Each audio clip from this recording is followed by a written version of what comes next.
सर्वांना जोहार। आज जो ज्वलंत प्रश्न आहे तो म्हणजे पेसा भरतीचा, आणि आम्ही बसलोय इथे तुम्हासाठी, समाजासाठी, आणि तुम्ही खुशाल निवांत आहात स्वतःसाठी।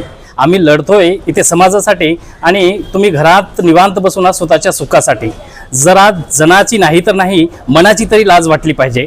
8,500 पेसाधारकांना उद्या जर पेसाचा निकाल लागला तर नोकरी लागणार आहे। तुमचं, तुमच्या पुढच्या पिढीचं भवितव्य जे उजाळात येणार आहे, तुमचं सगळ्यांचं आयुष्य बदलणार आहे। आणि या अस्मितेच्या, स्वतःच्या न्यायाच्या, स्वतःच्या हक्काच्या लढाईसाठी तुम्ही घरामध्ये निवांत बसून कोणीतरी लढतंय, कोणीतरी करत आहे आणि आपल्याला त्याचा न्याय मिळेल, आपल्याला त्याचे फळभोग भेटतील, या उद्देशाने तुम्ही राहताय। तर तुमच्यासारख्या शंड आणि नाकर्तेपणामुळे आज ज्यांची अस्तित्व संविधानाने नाकारलं किंवा संविधानामध्ये त्यांना कुठेही थारा नाही, तुमच्या ताटातील पदव्या, तुमच्या ताटातील नोकऱ्या हिसकावू पाहत आहेत आणि तुम्ही निवांत घरी आहात। या गोष्टीची प्रत्येकाने मनातून विचार केला पाहिजे, या गोष्टीची प्रत्येकाला जाणीव झाली पाहिजे। आम्ही 810 किलोमीटरवरून 4 दिवसापासून इथे ठिय्या मांडतोय आणि तुम्ही निवांत खुशाल घरी राहताय आणि मोबाईलवरती केवळ व्हॉट्सअपवरती शेअर, लाईक, चॅट करत बसताय। याने आंदोलन पुढे जाणार आहे का? याने आपल्याला न्याय मिळणार आहे का? याने आपला हक्क मिळणार आहे का? एक गोष्ट प्रत्येकाने लक्षात ठेवायची आहे, तुम्हाला जरी आज वाटत असेल की आपण काही केल्याने काही होईल किंवा नाही होईल, परंतु खबरदार, एक गोष्ट तुमच्या ध्यानात असली पाहिजे की जेव्हा तुम्हाला तुमच्या पिढीने प्रश्न विचारेल, जेव्हा तुमचे छोटे भावंड तुम्हाला प्रश्न विचारतील, जेव्हा पेसाचा कायदा धोक्यात आला असेल किंवा पेसाच्या नोकऱ्याचा प्रश्न निर्माण झाला असेल, त्यावेळेस तुम्ही घरामध्ये बसून काय करत होतात?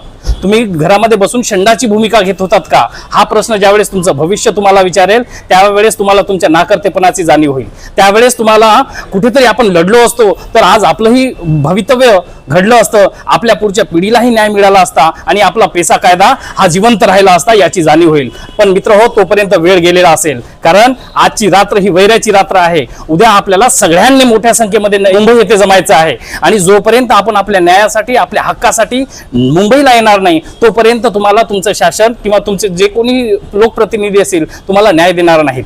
तुम्ही आज जर रस्त्यावर उतरला नाही तर उद्याचं भवितव्य, उद्याचं तुमचं भविष्य हे अंधारात राहिल्याशिवाय राहणार नाही। आणि तुमच्या या नाकर्तेपणामुळे आज समाजाला खाली मान टाकायची आणि भविष्यामध्ये आपल्या विद्यार्थ्यांवरती, आपल्या भावंडांवरती नामुष्की जी येणार आहे, ते केवळ आणि केवळ तुम्ही या गोष्टीला जबाबदार राहणार आहात। त्यामुळे मला सगळ्यांना एक विनंती करायची आहे, सगळ्यांना एक आव्हान करायचं आहे की उद्याच्या उद्या मोठ्यात मोठ्या संख्येमध्ये ती मुंबईला हजर राहून आपल्या लोकप्रतिनिधींचे, आपल्या समाजातील पुढाऱ्यांचे हात बळकट करायचे आहेत, आणि तेही आपल्या हक्कासाठी, आपल्या न्यायासाठी, आपल्या नोकरीसाठी। आणि आज जर तुम्ही काय या आव्हानाला स्वीकारून जर तुम्ही उद्या आला नाहीत तर तुमचं अस्तित्व उद्या धोक्यात जाईल, तुमचं पूर्ण आयुष्य हे अंधारात राहील। आणि त्यावेळेस मग तुम्ही कितीही पश्चाताप जरी केला किंवा कितीही स्वतःवरती काही अन्याय झालेला या गोष्टी समाजाला ओरडून सांगत असाल तरी त्यावेळेस समाज तुमची गय केली जाणार नाही। कारण ज्यावेळेस समाजाला तुमची गरज असते त्यावेळेस तुम्ही घरी राहता, आणि ज्यावेळेस तुमच्यावर गरज पडत असेल त्यावेळेस समाजाला जर आव्हान करत असाल,